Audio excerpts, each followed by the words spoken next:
Good morning students. Next நாம் பார்க்கக்கூடிய ஒரு முக்கியமான கொஸ்டின் அக்செப்டன்ஸ் ஆங்கிள் இன் ஆப்டிக்கல் ஃபைபர், அதாவது ஒளி இழையின் ஏற்பு கோணம். நம்ம ஆப்டிக்கல் ஃபைபரை பற்றி டீட்டெயிலாக பார்த்துட்டோம். This is optical fibre. அதோட பிக்சர் இங்கே இருக்குது பாருங்கள். இந்த ஆப்டிக்கல் ஃபைபர் உள்ளே இருக்கிறது கோர், அதாவது தமிழில் உள்ளகம். வெளியே இருக்கிறது கிளாடிங், அதாவது உறைப்பூச்சி. இந்த கோரோட ரிஃப்ராக்டிவ் இண்டெக்ஸ் ஐயாக இருக்கும், கிளாடிங்கோட ரிஃப்ராக்டிவ் இண்டெக்ஸ் கம்மியாக இருக்கும். ஓகேவா? இது ரெண்டுமே சிலிக்கானால தான் மேக் பண்ணியிருப்பாங்க. பட் கோருக்கு அதிக ப்ரெஃபரன்ஸ் கொடுத்து ஹை டென்சிட்டியில் அதை மேக் பண்ணியிருப்பாங்க. ஸோ அதனால தான் டென்சிட்டி அதிகமாக இருந்தால் அதோட ரிஃப்ராக்டிவ் இண்டெக்ஸும் அதிகமாக இருக்கும். டென்சிட்டி கம்மியாக இருந்தால் அதோட ரிஃப்ராக்டிவ் இண்டெக்ஸு கம்மியாக இருக்கும். ஓகேவா? ஸோ இந்த ஆப்டிக்கல் ஃபைபர் கேபிள் வழியாக லைட் சிக்னல் பாஸ் ஆகுது. எந்த ஃபினாமினன் படினா டோட்டல் இன்டர்னல் ரிஃப்ளெக்ஷன் படி தான் இந்த லைட் சிக்னல் பாஸ் ஆகுது. ஓகே, இப்போ இந்த இன்சிடென்ட் ஆகிற அந்த லைட் சிக்னல் இதில் போய் இன்சிடென்ட் ஆகுது, கரெக்டாக அந்த கோர் அண்ட் கிளாடிங் மீட் ஆகிற அந்த பவுண்டரியில் பட்டு இந்த மாதிரி ரிஃப்ளெக்ஷன் ஆகுது. இப்போ இந்த டோட்டல் இன்டர்னல் ரிஃப்ளெக்ஷன் நடக்கணும் அப்படின்னா இந்த இன்சிடென்ட் ஆகிற அந்த ஆங்கிள் கிரிட்டிக்கல் ஆங்கிளை விட எப்படி இருக்கணும், அதிகமாக இருக்கணும். அப்படி அதிகமாக இருந்தால் மட்டுமே தான் இதில் டோட்டல் இன்டர்னல் ரிஃப்ளெக்ஷன் நடக்கும். ரைட்? ஸோ இந்த மாதிரி அந்த பவுண்டரியில் பட்டு இங்கே பட்டு இந்த மாதிரி குயிக்காக அந்த ஃப்ராக்ஷன் டைமில் அந்த லைட் சிக்னல் பாஸ் ஆகும். ஓகேவா? ஸோ இங்கே என்ன கொடுத்துருக்காங்கன்னா அக்செப்டன்ஸ் ஆங்கிள் அப்படின்னா என்ன? Very simple. அதாவது இங்கே இன்சிடென்ட் ஆகுதுல்ல அந்த லைட் சிக்னல், இது கரெக்டாக அந்த பவுண்டரியில் பட்டு இது கிரிட்டிக்கல் ஆங்கிளை விட அந்த இன்சிடென்ட் ஆங்கிள் கிரிட்டிக்கல் ஆங்கிளை விட அதிகமாக இருக்கிறதுனால அந்த பவுண்டரியில் பட்டு இந்த மாதிரி டோட்டல் இன்டர்னல் ரிஃப்ளெக்ஷன் நடக்குது. அதுவே சம் ஆங்கிளில் நம்ம சர்டின் ஆங்கிளில் நம்ம இன்சிடென்ட் பண்ணுறோம் அந்த லைட் சிக்னலில். அப்படி பண்ணும்போது சப்போஸ் இந்த பவுண்ட்ரிலேயே அந்த லைட் சிக்னல் பவுண்ட்ரிலேயே ரிஃப்ளெக்ஷன் ஆனால் இந்த மாதிரி இங்கே பட்டு இந்த மாதிரி, அதாவது சப்போஸ் இங்கே போகுதுன்னா இங்கே பட்டு இந்த பவுண்ட்ரிலேயே ரிஃப்ளெக்ஷன் ஆனால் இந்த ஆங்கிளில் போயிட்டு இந்த பவுண்ட்ரிலேயே ரிஃப்ளெக்ஷன் ஆனால் அது கிரிட்டிக்கல் ஆங்கிள். ஓகேவா? இந்த பவுண்ட்ரிலேயே ரிஃப்ளெக்ஷன் ஆனால் அது which means refraction. என்ன ரிஃப்ளெக்ஷன் அல்லது இது ரிஃப்ராக்ஷன். அப்படி ரிஃப்ராக்ஷன் ஆனால் அது கிரிட்டிக்கல் ஆங்கிள். ரைட்? ஸோ அந்த கிரிட்டிக்கல் ஆங்கிள் வரத்துக்கு சம் ஆங்கிளில் இன்சிடென்ட் ஆகணும். அந்த இன்சிடென்ஸ் ஆங்கிள் தான் அக்செப்டன்ஸ் ஆங்கிள், ஏற்பு கோணம். ஓகேவா? அண்டர்ஸ்டாண்ட்? என்னென்னா அந்த இன்சிடென்ட் ஆகிற அந்த ஆங்கிள் எந்த ஆங்கிளில் இன்சிடென்ட் ஆகுதோ அங்கிட்ட பட்டு அப்படியே ரிஃப்ராக்ஷன் ஆகுது. எதில்? அந்த பவுண்ட்ரியிலேயே ரிஃப்ராக்ஷன் ஆகுது. அப்படி ரிஃப்ராக்ஷன் ஆகிறது எதனால் ரிஃப்ராக்ஷன் ஆகுது? எந்த ஆங்கிளில்? சம் ஆங்கிளில், சர்டின் ஆங்கிளில் அந்த லைட் ரேவை நாம் இன்சிடென்ட் பண்ணுறோம். அந்த இன்சிடென்ட் ஆங்கிள் தான் என்னது? Acceptance angle. இங்கே பாருங்கள். To ensure the critical angle incidence in the core cladding boundary inside the optical fibre. The light should be incident at a certain angle at the end of the optical fiber while entering into it. This angle is called acceptance angle. அதாவது ஒரு optical ஃபைபருக்கு உள்ள இன்சைடில் core cladding boundary, அந்த பவுண்ட்ரியில் incident ஆகிற அந்த light signal கரெக்டாக அந்த பவுண்ட்ரிலேயே refraction ஆகுது. அதனால தான் this is critical angle. Right? அப்போ கிரிட்டிக்கல் ஆங்கிள் வரதுக்கு நாம் சர்டைன் ஆங்கிளில் இன்சிடென்ட் பண்ணணும். ஓகேவா? ஸோ அந்த இன்சிடென்ட் ஆங்கிள் தான் அக்செப்டன்ஸ் ஆங்கிள். அதாவது ஒளி இழையின் உட்பகுதியில் உள்ளகம் வெளிப்பூச்சி சந்திக்கும் பரப்பில் விழும் ஒளிக்கதிரின் படுகோணம்.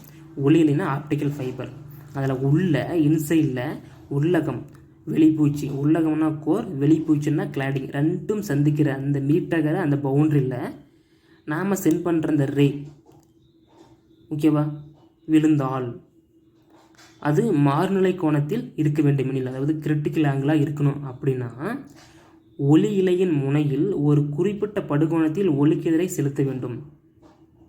ஓகேவா? இந்த இதில் இந்த பார்ட்ஸில் நம்ம குறிப்பிட்ட ஆங்கிளில் அந்த லைட் சிக்னலை இன்சிடென்ட் பண்ணணும். அப்படி பண்ணால் தான் அந்த கரெக்டாக அந்த பவுண்டரிலேயே அது ரிஃப்ராக்ஷன் ஆகும். அதுதான் கிரிட்டிக்கல் ஆங்கிள். ஓகேவா? அந்த பவுண்டரிலேயே ரிஃப்ராக்ஷன் ஆகும். ஸோ அதுக்கு ஏற்ற மாதிரி நம்ம அந்த இன்சிடெண்ட் அந்த லைட் சிக்னலை இன்சிடெண்ட் பண்ணணும். ஸோ அந்த இன்சிடெண்ட்டு ஆங்கிள் தான் அக்செப்டன்ஸ் ஆங்கிள். ரைட்? இங்கே ஒரு டயக்ராம் கொடுத்துருவாங்க பாருங்கள். இது வேறு ஒன்றும் இல்லை, இதுதான் ஆப்டிக்கல் ஃபைபர். இங்கே இருக்குல்ல பெண்டாக இருக்குல்ல, இதை நேராக நிமித்தி இந்த மாதிரி போட்டிருக்காங்க ஸ்ட்ரெயிட் லைனில்.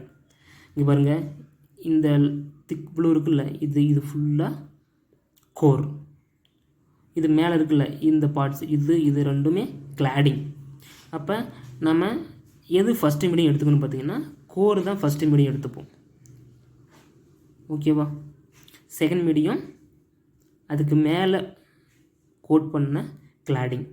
தேர்டு மீடியம் பார்த்தீங்கன்னா வெளியே இருக்கிற ஏர், அதான் N3. இது N1, இது N2, இதுவும் N2, இது N2 தான். ஏன்னா ரெண்டுமே கிளாடிங், இதுவும் கிளாடிங், இதுவும் கிளாடிங், உரைப்பூச்சி. ரைட்? வெளியே இருக்கிறது N3, அதாவது ஏர்.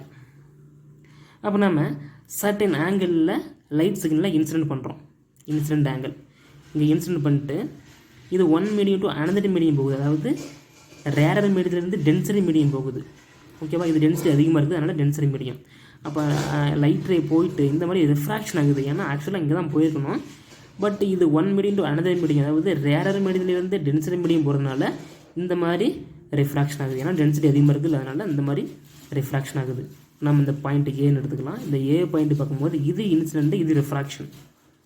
அடுத்து நம்ம இங்கே பி பாயிண்ட் இங்கே எடுத்துக்கலாம். பி இதில் பார்த்தீங்கன்னா இது இன்சிடென்ட், இது ரிஃப்ராக்ஷன். ஏன்னா இது கோரு, இது கிளாடிங், ரெண்டும் மீட்டர் அந்த பவுண்ட்ரிலேயே அந்த சிக்னல், லைட் சிக்னல் ஆகுது, ரிஃப்ராக்ஷன் நடக்குது. ஓகேவா? ஃபஸ்ட் நம்ம ஏல பார்க்கும்போது இது இன்சிடென்ட், இது ரிஃப்ராக்ஷன். அடுத்து பியில் பார்க்கும்போது இது இன்சிடென்ட், இது ரிஃப்ராக்ஷன். ஓகேவா? ஸோ அதனால் இது எங்கே கரெக்டாக அந்த பவுண்ட்ரிலேயே ரிஃப்ராக்ஷன் நடக்குது. அதனால் இந்த இதுக்கு நார்மல் எடுத்தோம்னா இந்த நார்மலுக்கும் இந்த ரிஃப்ராக்ஷன் நடந்த ரேவுக்கு இடையே உள்ள அந்த ஆங்கிள் பார்த்தீங்கன்னா 90 டிகிரி. ரைட்? அப்போ இதனோட ஆங்கிள் என்னது? Critical angle. இங்கே I2ன்னு கொடுத்துருப்பாங்க, இங்கே ICன்னு மாற்றிக்கோங்க. ஐசி, இது ஐசி. இங்கே I1 கொடுத்துருப்பாங்க, IAன்னு மாற்றிக்கோங்க. ஏன்னா இதுதான் அக்செப்டன்ஸ் ஆங்கிள். இந்த சர்ஃபேஸ்க்கு நம்ம நார்மல் எடுத்தோம்னா இந்த மாதிரி ஸ்ட்ரெயிட் லைனில் போகும். இந்த நார்மலுக்கும் சர்டின் ஆங்கிளில் இன்சிடென்ட் பண்ணுற அந்த ரேவுக்கு இடையே உள்ள அந்த ஆங்கிள் தான் அக்செப்டன்ஸ் ஆங்கிள். ஓகேவா? ஸோ இந்த அக்செப்டன்ஸ் ஆங்கிள் எதெல்லாம் டிபெண்ட் பண்ணி இருக்குன்னு பார்த்தீங்கன்னா N1 core, N2 cladding, N3 அந்த ஏர், இந்த 3 மீடியத்தையுமே டிபெண்ட் பண்ணி இருக்கும். அதாங்க சொல்லியிருப்பாங்க. அதாவது it depends on the refractive indexes of the core N1, cladding N2 and the outer medium N3. இது மூணையும் டிபெண்ட் பண்ணி இருக்கும். ஓகேவா?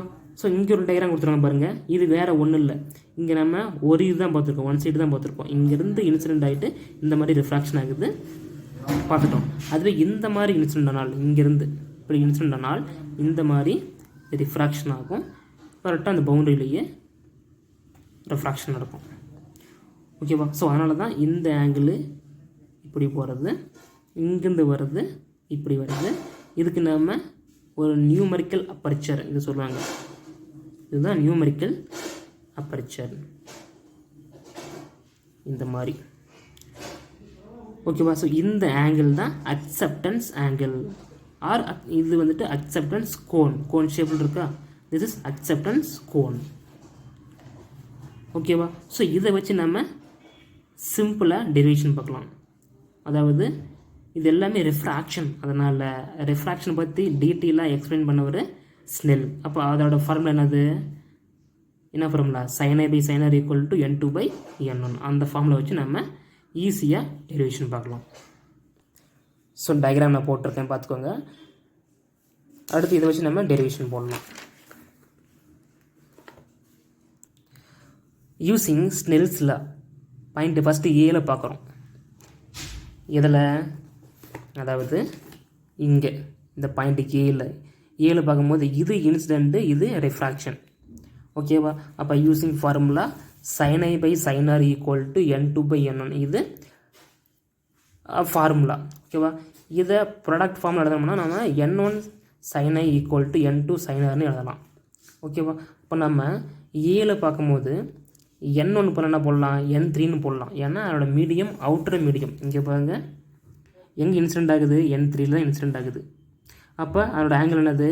IA. ஓகேவா? அப்போ அந்த ஃபார்மில் எப்படி போட்டோம்னா N1க்கு பதிலாக N3ன்னு போடுவோம். அண்டர்ஸ்டாண்ட்? இங்கே N1க்கு பதிலாக n3ன்னு போடுவோம். அதுதான் இன்சிடென்ட் ஆகிறது. ஏன்னா ஏல பார்த்துட்ருக்கோம். அடுத்து இங்கே ஐக்கு பதிலாக என்ன போடுவோம், ஐஏன்னு போடுவோம். ஏன்னா அது அக்செப்டன்ஸ் ஆங்கிள். ஈக்குவல் டு எங்கே ரிஃப்ராக்ஷன் ஆகுது, மீடியம் 1ல் ரிஃப்ராக்ஷன் ஆகுது. அதாவது மீடியம் 1ல் ரிஃப்ராக்ஷன் ஆகுது. அதனால் இந்த ஃபார்முலா படி இங்கே n2 இருக்குதா, நம்ம ரிஃப்ராக்ஷன் ஆகிறது n1ல். அப்போ n2 பதிலாக n1 போடுவோம். இது ஃபார்முலா, இதை வச்சு நீங்கள் போட்டிருக்கோம். ஓகேவா, n2 பதிலாக n1. அடுத்து சைன் ஆர், இங்கே என்னது ஆர்ஏன்னு போடுவோம். ஏன்னா ரிஃப்ராக்ஷன். ஓகேவா, அக்செப்டன்ஸ் ஆங்கிளோட ரிஃப்ராக்ஷன். இது இன்சிடென்ட்டு, இது ரிஃப்ராக்ஷன். அப்போ ஆர்ஏன்னு போட்டுக்காங்க. ஓகே, இது நம்ம ஏவில் பார்த்துட்டோம். This is first equation. அடுத்து பை ஸ்னெல்ஸில் அட் பியில் பார்க்குறோம். பினா எங்கே, அடுத்து மீடியம் இங்கே பியில் பார்க்குறோம். இங்கே பியில் பார்க்கும்போது இது இன்சிடென்ட்டு, இது ரிஃப்ராக்ஷன். ஓகேவா, இது இன்சிடென்ட்டு, இது ரிஃப்ராக்ஷன். அப்போ அதே மாதிரி நம்ம ஃபார்முலா போடுங்க. sin i by sin r equal to n2 by n1. இதை ப்ராடக்ட் ஃபார்ம் எழுதும் போது n1 sin i equal to n2 sin r. அப்போ மறுபடியும் இதை வச்சு பியில் பார்க்கும்போது என்ன போடலாம், இன்சிடென்ட் ஆகிறது n1 தான். அப்போ n1 அப்படியே போட்டுக்காங்க. அடுத்து சைன், இங்கே ஐ இருக்கா, அதனோட ஆங்கிள் என்னது, இன்சிடென்ட் ஆங்கிள் கிரிட்டிக்கல் ஆங்கிள். அப்போ ஐசின்னு போடுவோம். ஓகேவா, அதனோட ஆங்கிள் கிரிட்டிக்கல் ஆங்கிள் ஐசி. ஏன்னா இது இன்சிடென்ட், இது ரிஃப்ராக்ஷன் பார்த்துட்ருக்கோம், பியில் பார்த்துட்ருக்கோம். அதனால் ஐக்கு பதிலாக ஐசின்னு போடுவோம். ஆருக்கு பதிலாக என்ன போடுவோம், 90ன்னு போடுவோம். ஏன்னா அது 90 டிகிரியில் இருக்குது. அப்போ இங்கே n2 சைன் ஆருக்கு பதிலாக 90. Equation number 2. ஓகே, நமக்கு தெரியும் sin 90 ஈக்குவல் டு 1. அப்போ n1 sin IC equal to n2. ஓகேவா, அப்போ n1 ரைட் சைடு போனால் sin IC equal to n2 by n1. Equation number 3. Okay, so இதோட கண்டினியூ அடுத்த வீடியோவில் பார்க்கலாம். ஓகேப்பா.